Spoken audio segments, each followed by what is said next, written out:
Peut-être ça pourrait être intéressant de parler d'abord de pourquoi on est ici en fait. D'accord, alors on va de dire.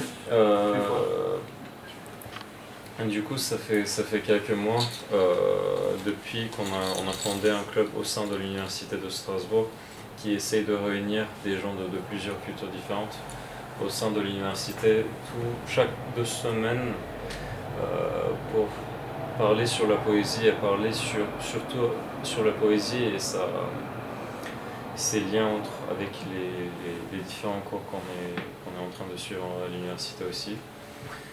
Et on a réussi de réunir une quarantaine de personnes qui essaient de venir chaque 2 semaines nous rejoindre. Et ce qui est intéressant aussi, c'est de voir des gens de plein de pays différents qui viennent aussi, qui utilisent de langues très très différentes pour exprimer ce qu'ils ressentent à travers la poésie. Moi, je suis venu il y a 5 ans de la Turquie, et c'est ma 4e année maintenant à Strasbourg. J'écris en turc, mais au sein du club, on a la chance, par exemple juste hier, on a entendu de l'italien, du coréen, et encore plus d'autres langues différentes. C'est toujours intéressant de faire ce partage. Et on essaye vraiment c'est de réanimer un peu la poésie et de voir s'il y a des poètes qui sont intéressés aussi au sein de l'université. On est ouvert à tout le monde. Et ça fait du plaisir de voir autant de gens, parce que la poésie, c'est vrai que maintenant, c'est pas évident, c'est pas quelque chose qui intéresse tout le monde. Et d'avoir une quarantaine de personnes qui s'intéressent et encore d'autres qui nous rejoignent, qui essaient de nous rejoindre chaque semaine, c'est sympa, voilà. C'est pas moi qui ai fondé, mais on est des membres qui... Vous avez quelque chose à ajouter sur le... Moi, j'aimerais juste ajouter que c'est très plaisant de voir aussi l'initiative de Crash Nikai à la fac et aussi autre part, et de ce que vous organisez aussi, ça fait chaud au cœur de voir que la poésie elle traverse aussi les langues et peut se comprendre aussi. C'est vrai que j'ai l'impression qu'on a aussi une sensation de comprendre parfois des choses dans une langue qui nous est complètement étrangère. La façon dont on peut aussi comprendre des sonorités, voilà. Donc c'est une très belle initiative en tout cas, et ça fait plaisir de faire. Voilà. Je sais pas si... Bon alors la jeunesse qui est en faculté, moi j'ai une question à vous poser. Oui. Donc où va la poésie pour vous à votre avis? Par exemple, si je prends Gemini par exemple, l'intelligence artificielle, on peut faire des poèmes d'après Notre-Lamont, Baudelaire, ce que vous voulez. Qu'est-ce que vous pensez de ça, vous? De l'intelligence artificielle et de... Non, de où va la poésie? Vous êtes posé la question ou pas? Hein? Heureusement que vous pas êtes là. encore? Non. Ok, tant pis. Essayez. Vous êtes en train de dire quelque chose aussi, je crois. Non, je réfléchis. C'est une question chargée, mais on a essayé d'y répondre un peu hier soir, au club de poésie. Je pense que tout le monde a un peu son interprétation qui lui est propre, mais généralement les gens sont assez pessimistes quand on parle de la poésie et d'où ça va, je pense, aujourd'hui, mais je n'ai pas une opinion fixée personnellement. Mais il ne faut pas s'empêcher de créer non plus, même oui. si quelque chose. J'ai l'impression c'est que... Non, mais donc vous faites un club de poésie à l'université, c'est ça? Oui, c'est ça. Et on peut vous rejoindre, Oui, tout à fait. Et c'est tous les... C'est à quel endroit? C'est les jeudis toutes les 2 semaines, Oui. au Patio, donc sur le campus. C'est un bâtiment. Oui, je connais. De langue. J'étais étudiante au métro. Et ben voilà. C'est juste au rez-de-chaussée, quand vous entrez, vous tournez vers la gauche, vous continuez et vous retournez vers la gauche, il y a des nouvelles salles au rez-de-chaussée, et c'est généralement là-bas. Vous avez mis un truc sur internet pour vous retrouver? Oui. Tu t'appelles comment alors? C'est sur Moodle, mais c'est vrai qu'on n'a pas... On le dit comme... Oui. C'est en devenir, il faut qu'on... Ouais. À l'univers club de poésie. Mais peut-être qu'on trouve, on Ça s'appelle. s'appelle club.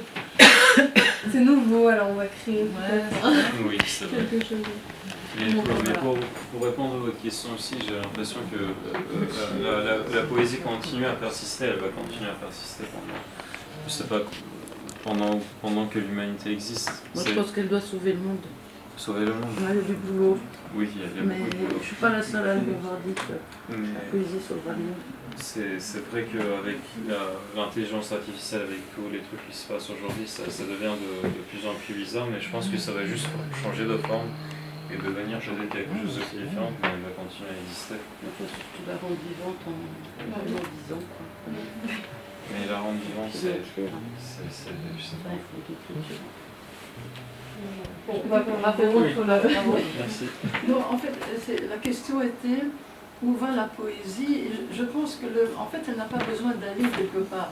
Et c'est pour ça, quand Léa avait proposé cette photo de la mer étale sur l'affiche, je lui ai dit il faut quelque chose qui soit une dynamique. Et je pense que la poésie doit être quelque chose. Alors, la photo est magnifique, parce qu'il se précipite dans le vide. Enfin, dans la mer, mais on ne sait pas exactement ce moment. L'important, ce n'est pas qu'elle aille quelque part, mais qu'elle aille. Je pense. Il y a quelques années, beaucoup d'années, il y avait un colloque de littérature à la fac, et mon voisin était un grand professeur de littérature, et littérature russe en fait. Et il s'est penché vers moi un moment et il m'a dit de toute façon, la poésie est un genre, un art qui est fini. Qui est fini. On ne fera plus de poésie. On est dans un monde qui ignore la poésie. Et donc, je ne sais plus ce que j'avais répondu, mais c'était une question qui s'était posée il y a 15 ou 20 ans. Et maintenant, je vois qu'on revient à la poésie. Ça, c'est formidable. Parce qu'à un moment, on se disait, le discours cartésien, etc., c'est tout ce qu'il faut. Et actuellement, on voit que ça ne suffit pas. Et que c'est une façon d'exprimer les choses, évidemment. J'ai pas du tout le même regard que vous. Et je pense que je vois avec beaucoup d'intérêt que beaucoup de gens, les étudiants et tout ça, reviennent à la poésie. C'est ton espoir. C'est l'espoir. Le futur Rimbaud. Alors, si je peux me permettre de dire 30 secondes en réponse à ce que vous venez de dire, parce qu'en fait, j'ai pas la même opinion. Et c'est pas grave. J'ai sans doute tort. Alors moi, j'ai pas du tout un regard comme ça. Je pense qu'on est rentré dans une phase où les multinationales et les GAFA veulent tuer les créatifs. Il faut les assassiner, il faut les éliminer. Et alors donc, on utilise l'informatique, l'intelligence artificielle, parce que comme ça, on va pouvoir détruire définitivement les créatifs, les remplacer par les machines. Alors, est-ce que c'est un hasard? Est-ce que c'est voulu? Est-ce que c'est un objectif? Je pense que c'est un objectif. Et donc on va rentrer dans une nouvelle société, une nouvelle civilisation, où on va faire tabula rasa sur la création. Et donc la mort de la poésie arrive, comme le reste d'ailleurs.